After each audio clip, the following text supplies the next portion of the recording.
Hey, what's up? FPS coach Ron Rambo Kim here, and in this video, I'm gonna walk you through a custom playlist that I created to help with your peeking skills. So anytime you're on the offensive side or you're looking to be aggressive, you're gonna need a peek. You're gonna need to use your movement skills to give yourself an angle to get line of sight and then hit your shot. This playlist is comprised of 5 different tasks, so let's go ahead and open Aimlab and get into it.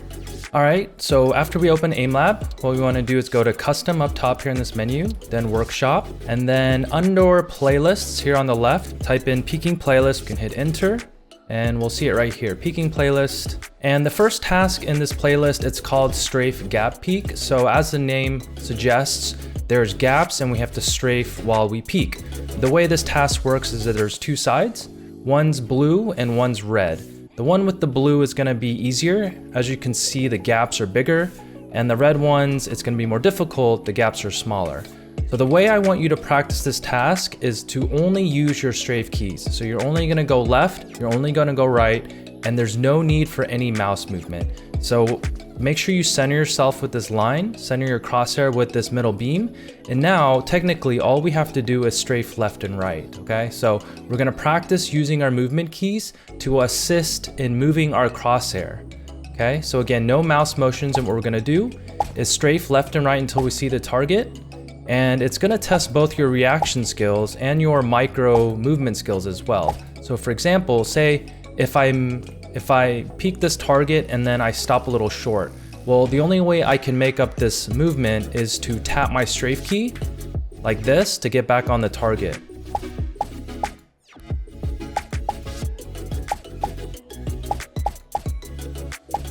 So as you can see here, I'm only using my strafe keys and I have to react really quickly. When I see the target, I have to stop. I can counter strafe by tapping the opposite strafe key, which is counter strafing. That's one way to stop. Or I can let go of my current movement key to make sure I'm stopped as well. And then just like on the other side, we're doing the exact same thing. So you can see the gaps are smaller. It's going to require me to be more fast and react quickly with my strafe keys. All right, so that's the first task of the playlist. Again, only using our strafe keys. And now we're going to go ahead and move on to the second task. If we want to skip through the playlist at any moment, you can hit escape. You can hit this drop down box and then select any of these tasks and then hit play. So the next task in the playlist is wall peek static ground target. So now we're going to be incorporating both our strafe keys and our mouse motions to hit our target. And the way this task is laid out is that there's a left room and then there's a right room separated by this middle beam, okay? And there's 2 ways to do this. So one way is the more difficult way, is to put your face flush against the wall like this, and then swing out, strafe out, and then make your flick to the target. The reason why this is harder because it masks our screen, or it covers more of our screen. Whereas over here, if I put my back against the wall, now I can see kind of how much I'm peeking out, right? So there's advantages and disadvantages to both. The advantage of being close to the wall is that you give your opponent less time to react. So if I'm close to this wall and I swing out, this gives me less time to react, but also my opponent. Whereas if I swing out wide or deep from this wall, the opponent can see me quicker. So practice both ways. I want you to practice with your face against the wall. Try to be efficient with how much you're strafing out. So for example, if I strafe out this much, there's all of this wall right here that I didn't really need to peek out. So a really efficient peek would have been just so I get enough angle, right? So this allows me to see all of the room, allows me to hit the target, and then make my flick. All right, so that's one way to do it. Another way to do it, if you have super fast reaction speed, is if I'm swinging out, let's say the bot is right here, well, I don't need to swing out anymore, right? I can just stop and then make my shot. So depending on how fast your reaction skills are, sometimes you can stop quickly. So you can stop quickly when you see the target and you don't have to swing out all the way. And the second way I want you to practice too is with your back against the wall, like this.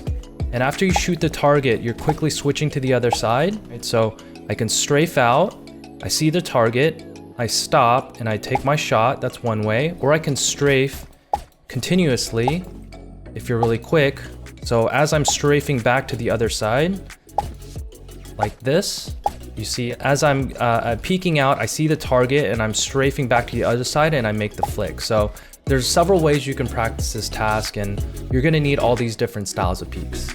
So the third task is the exact same as this one, except the target is strafing. So I want you to practice this task the same way as I mentioned before, with your face against the wall flush and also deep. And as you can see here, the target's strafing back and forth, so it's definitely gonna be a little bit more difficult.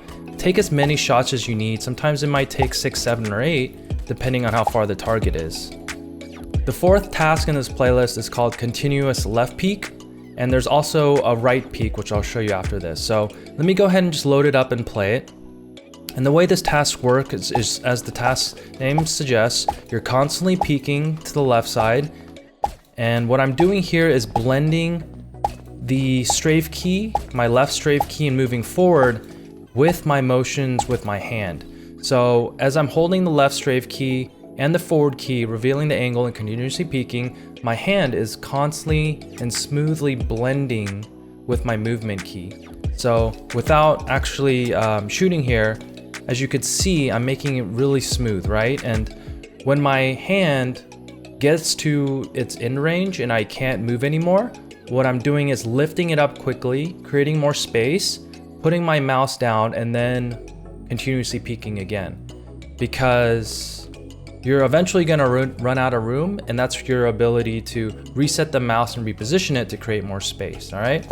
So I'm holding the right strafe key and the forward strafe key, and as I'm doing that, I'm moving my mouse and keeping my crosshair right at the edge of the angle that I'm revealing. So if you have lower sensitivity, you're definitely gonna have to lift up and create more space. If you have faster sensitivity, you're gonna actually be able to cover more of the room with one range of motion here. All right, well, that does it for this video. Hopefully you find these tasks and playlists helpful for your peeking skills. Give this video a thumbs up if it was helpful, and subscribe to stay up to date.